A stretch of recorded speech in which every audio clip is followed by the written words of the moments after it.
Alright, ladies and gentlemen, we are here for another Friday Rambling, and unfortunately, it is one of our In Remembrance ramblings. It's definitely not what I had planned for March, but you know, this is one that does hit close. And that is on March 1st, the world lost Akira Toriyama. Akira Toriyama is, of course, a manga creator, both writer and artist, on a variety of series, which we've done a video in the past on his manga works. I will link that in the video description for this one, because we're not going to go super deep into his manga because we've already done that. But for those of you who aren't really familiar with his manga career, which was his primary career, that video is there, so I do encourage you to watch it as a supplement to this. No, this is just going to be more of me discussing why this is hitting close to me. This is the personal kind of the personal take on it. We're going to hit a little bit of the highlights real quick just for the context and everything. And I'm joined here by Slime. Happy Slime. Which will make sense in a second for those of you who don't know.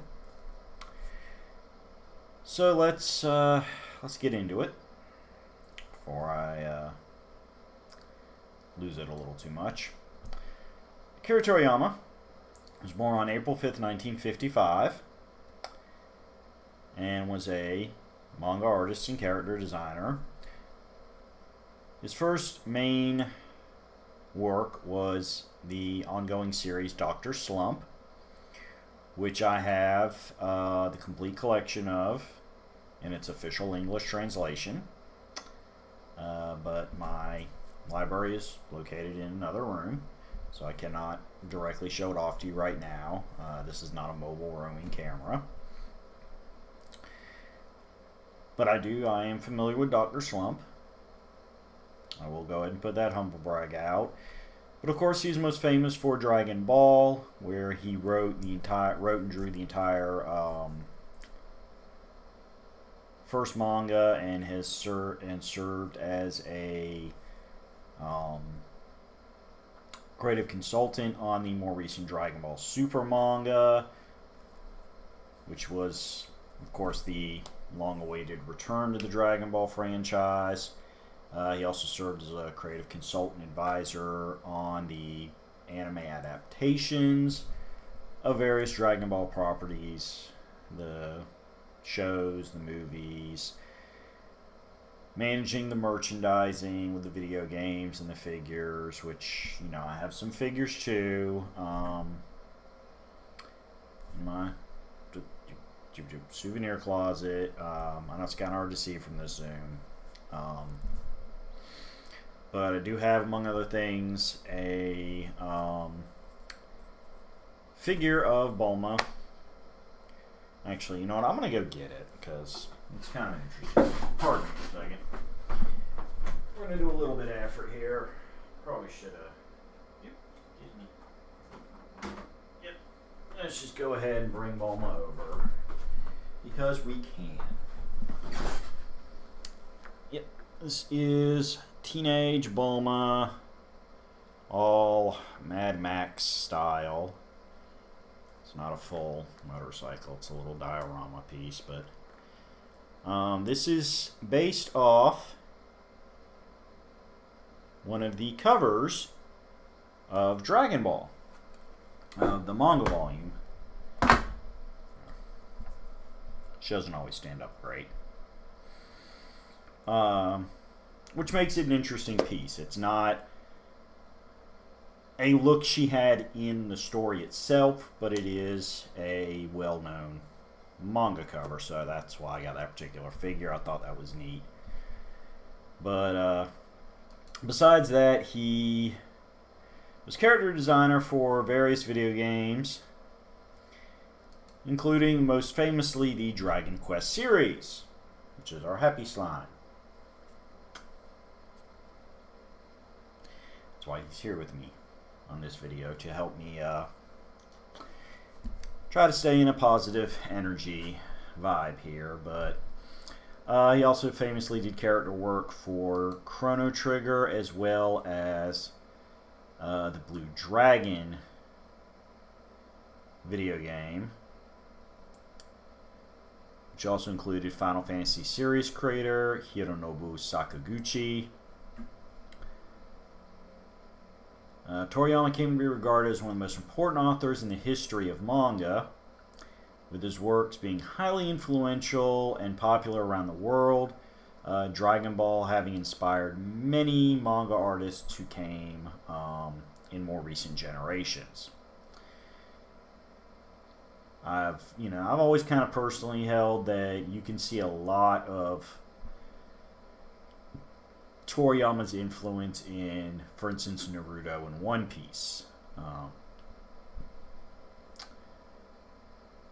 Just to name a couple highly well-known around the world properties. In 1981, he earned the Shogakukan Manga Award for Best Shonen Manga with Dr. Slump. And, of course, as I said, he would then go on to do Dragon Ball and many other short-run and one-shot manga. Again, I've gone through all this in the other video. I'm really trying not to retread and, go over the same nonsense twice.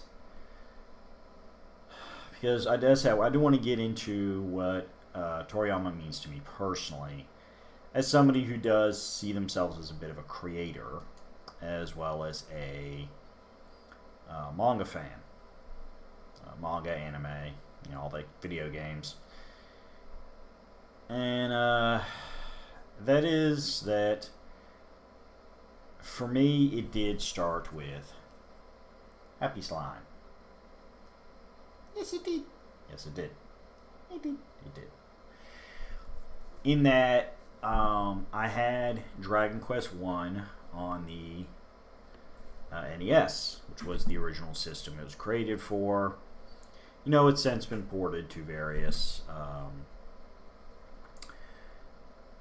things. They had a Super Nintendo port, well, technically Super Famicom, because it was only in Japan. They had a Dragon Quest 1 and 2 on Game Boy Color, and it's been on mobile devices, various places. You can track it down if you want to, but the point is that before I knew who Akira Toriyama was, I was playing Dragon Quest.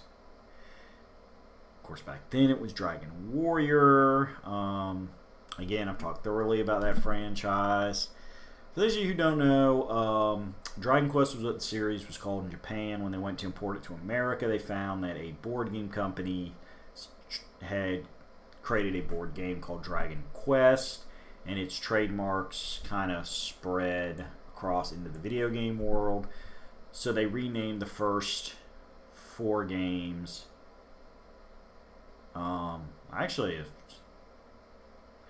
They did the first 4. 5 and 6 were never released in America. When 7 was released, I think the first release of it was still called Dragon Warrior. But yeah, they called it Dragon Warrior instead.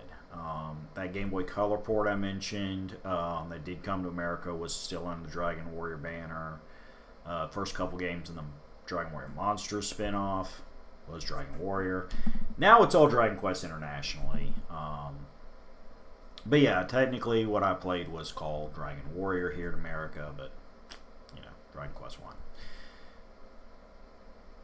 And I never beat the game, but I was so fascinated by the game. And a lot of it was the character design work. The way the sprite heroes looked, or really just the one hero in the first game, but the different NPC, you know, civilians, the king, the princess, the people in the towns, and the monster designs. And, you know, again, Toriyama's not the only artist on the series, but he did do a lot of the character design work for it. And that was, even though I'd never beat the game, mostly because it was just so grind heavy intensive, but I played the opening, like, fourth of that game over and over. Like, I was just happy to play the game because it was just so perfectly encapsulated what a young gamer that really didn't understand what a role-playing game was by video game definitions, what we call RPGs, of course, for short, that it was the perfect intro to get me hooked. Now, it would take years. It really wasn't until several years later that I got whole hog into RPGs. But the Dragon Quest loves are always stayed there. I've done various Dragon Quest videos. But yeah, and of course, the slime, who is the mascot monster, the first one you fight in the first game. The little blue slime of joy. In a way, the slime character sums up what's great about any of Toriyama's main characters from any of his mangas, in that they are relatively simple to draw, which means that young up-and-coming artists can, you know, look at the characters and they can understand how to draw them. Like, you know, it's, and this is a positive in 1,000 ways. This is a positive. One of the strengths of Toriyama's art style was that his characters looked like something you could learn to draw, which in turn would encourage you to try drawing the characters, and thus encourage you to draw, because that is how you become an excellent artist. You practice. You draw a variety of things. See, this is what I'm talking about. This is the praise for Akira Sensei. His, you know, and that's whether it was the video games, character design work, the manga. You know, once you've looked at characters Akira has drawn, especially as humans, you very quickly see a common thread. It's like Toriyama's work, although, as I said, generally what appeared in his mangas was relatively simple as far as character design went, which is good because he was having to draw a lot of pages constantly, you know. But it was still done in a way that lent a distinct flavor to his work, which is what we get to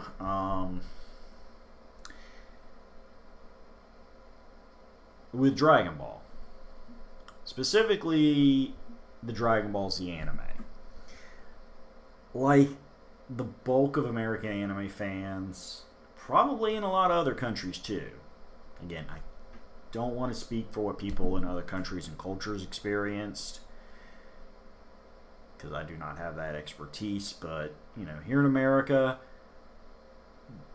Dragon Ball was Dragon Ball Z again specifically, but the greater franchise. I use that in this term, not just to refer to the chronologically first show, but the overarching Dragon Ball franchise. It aired on Cartoon Network in their Toonami block. It was a gateway drug, in that sense of you could watch it and it was fascinating and it hooked you and it made you want to keep watching it. And then when you realize, hey, why is this so different from everything I've seen on my television before? Oh, well, it's imported from Japan. And it makes you want to watch other stuff. I know. I know. There's going to be those folks arguing that things like Transformers did originate from a toy line in Japan. But the cartoon series that I watched when I was younger was made primarily for an American audience. The cartoon series itself was not an import, so we're not counting that. Yes, Dragon Ball was my first entry into, Japanese-made animation, originally made for the Japanese audience that was imported to America. That is anime, as I use the term.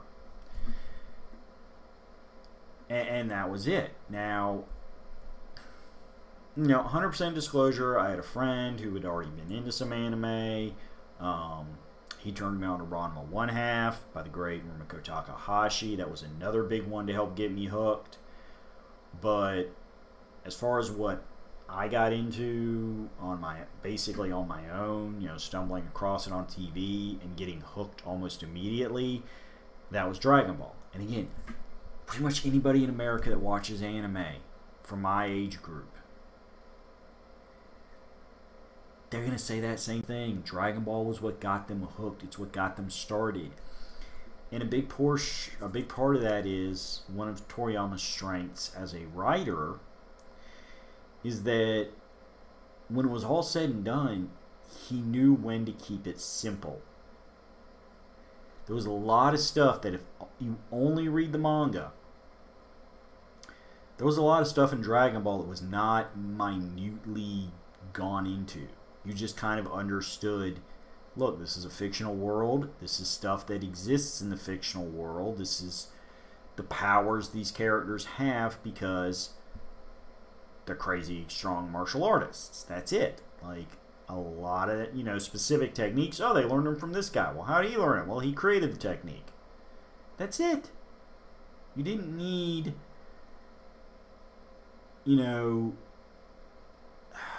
long chapters going into minute super science backstory. Now, yes, some of the fan guys filled that in after the fact.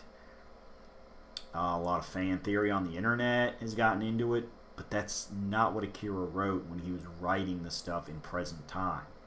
He wrote at the core a grand adventure.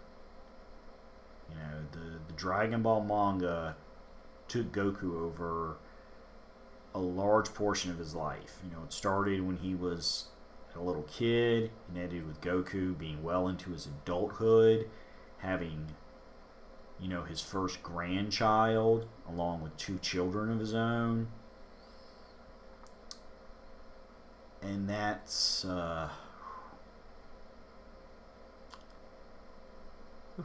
trying to positive vibes, slime, positive vibes. We can do this. But yeah, that is what it meant. That's what it was all about. It was a grand adventure that changed Goku's life forever, and through him, countless other beings. People who had their life saved by Goku. People who had their villages liberated. People who got inspired by him to be better people. That's what made Goku a hero. He went out there and he did it. And it didn't take, 1,000 explanations of why he could do it. It was just, he was a hero in the most classic literary sense.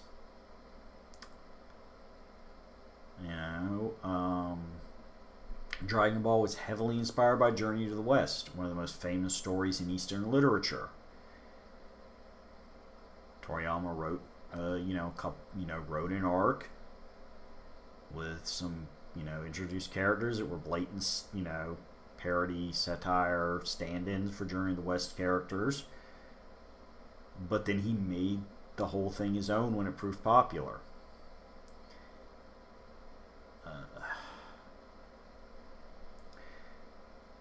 I mentioned Chrono Trigger earlier. I've done a whole video on that. Chrono Trigger is, in my mind, one of the top 5 greatest RPGs ever made. Single game, that's it. Not trying to, stack one game against a whole franchise, but like, if you just take a single RPG versus a single, Chrono Trigger's right up there up top. It is an almost perfect game. And a large portion of that is that character design. Marley looks, has some real similarities to Bulma. Especially when she was a teenager, because the character Marley's a teenager.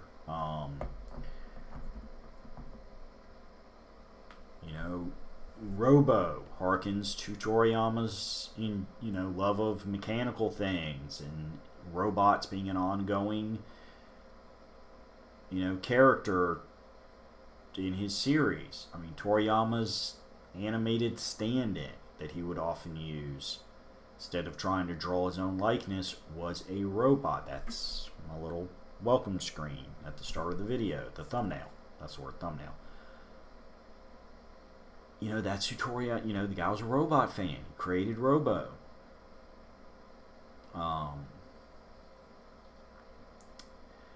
Chrono has the classic Saiyan hair, even though he's not technically Saiyan, but it's that you see that hair and it's like, dude, this is some Toriyama work. He loves that spiky, straight up hairstyle, But it's there. Luca's got a lot of personality parallels to Bulma. It goes on, and it's great. And again, some of that's Toriyama did the character design. He didn't do the writing, but that's, you don't bring him onto a project like this and not get influenced and inspired by him. That's, and it's not just me. Like, you can go online and find people that were born after Chrono Trigger had its run as a current trend title.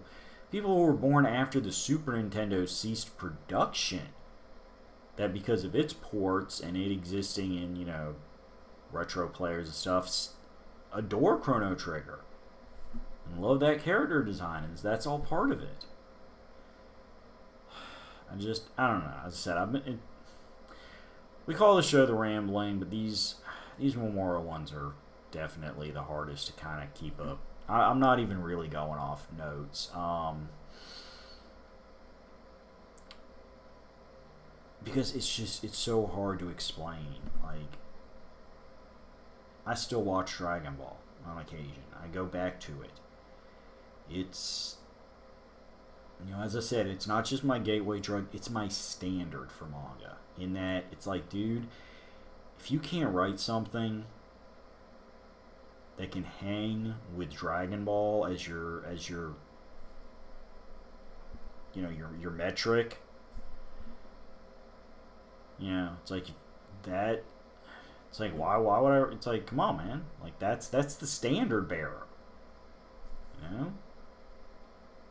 If you're gonna write an action manga,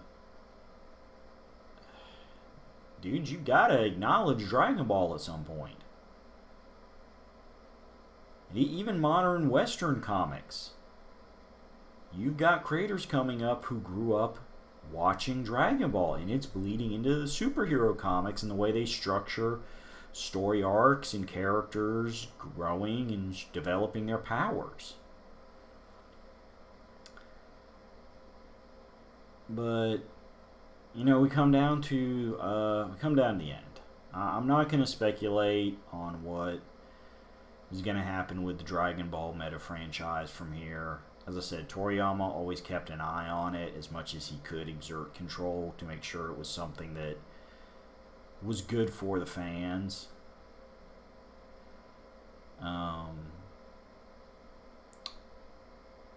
Dr. Slump, again, excellent manga. It's not action oriented like Dragon Ball. It's a more comedy sitcom type thing, but it's got some great sci-fi aspects to it. Arali herself, spoilers, Arali is a robot. She's technically the official term would be gynoid because she's a female that passes as human. Looks human on the outside completely, but she's also a little girl, so it's not a fetish thing. Please don't. But Aralee's had crossovers in a lot of Dragon Ball games because she's a popular character in her own right. She should be. She's a brilliant character. She showed up in the original Dragon Ball anime. They did a throwback episode where she showed up for a single episode of Dragon Ball Super. But what it comes down to is, even though some of this stuff will continue, the video games will get, continue to be released as, play it online, and remasters and ports because they're under the control of the developers and publishers, always have been,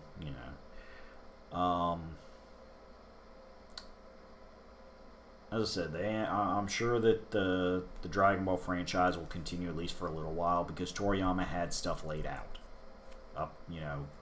He was working on stuff up until the end.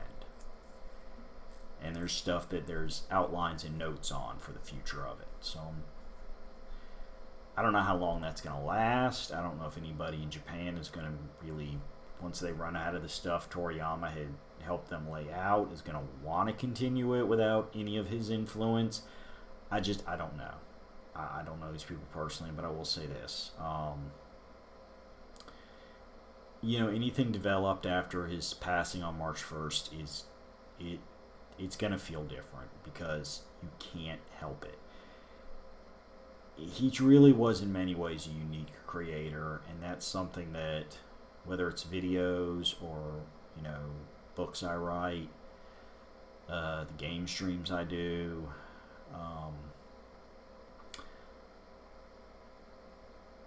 I don't do art, but I think any artist out there can say the same thing, is that everything he did had a uniquely Toriyama feel to it. And at the end of the day, that's what every creator wants. Popularity is nice, the money that comes with it, so you're free to, make what you want to make at the pace you can make it at is nice. But at the end of the day, it's that is the real legacy. That's my goal. To make media that people can look at and say that is distinctly his. It's like, we've seen this other stuff he's done, and we see this, and we can tell without being told he was involved. And that, that was the character design work. That was, some of his spin-off manga. Like, again, you get familiar with his general art style, and you look at some of his solos, like Sandland and Kawa. I say solos. I think one shot is technically the right term, but short runs, whichever term you prefer, but it's there. Once you know the Toriyama touch, you're always going to be able to spot it. And that's my goal as a creator, is to have a touch that's just so distinct that it's not going to be a debate. It's like, no, he was involved in that, and we love that. I want people to be excited when they do that, when they look at something and say, that's something Bardic did. That's got to be a Bardic thing. Oh man, I can't believe he had something to do with this. That's so cool. Like, that's the artistic legacy. Everything else is nice, but that's the artistic legacy. And Akira Toriyama did that in spades. So if nothing else, the thousands of hours of entertainment, not thousands, but hundreds of hours of entertainment, I don't know. I can't even do the math. It's been so many years. And but just the watching the animes, reading the mangas, the video games he was involved in. Just thank you, man. Just thank you, because all the entertainment aside, you showed me the path. You showed a lot of other creators the path to a real legacy. It has gone around the world. It has lasted multiple generations, and it's still going. And that's the thank you. And that's what will always stay in my mind when I think of you, is the Toriyama touch.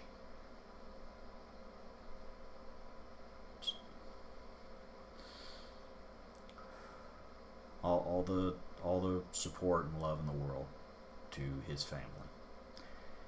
That's the ending. There's that, because he loved his family. He loved being around his family. And just, so as a fan, I have nothing but support and love for his family, and I hope they're healing.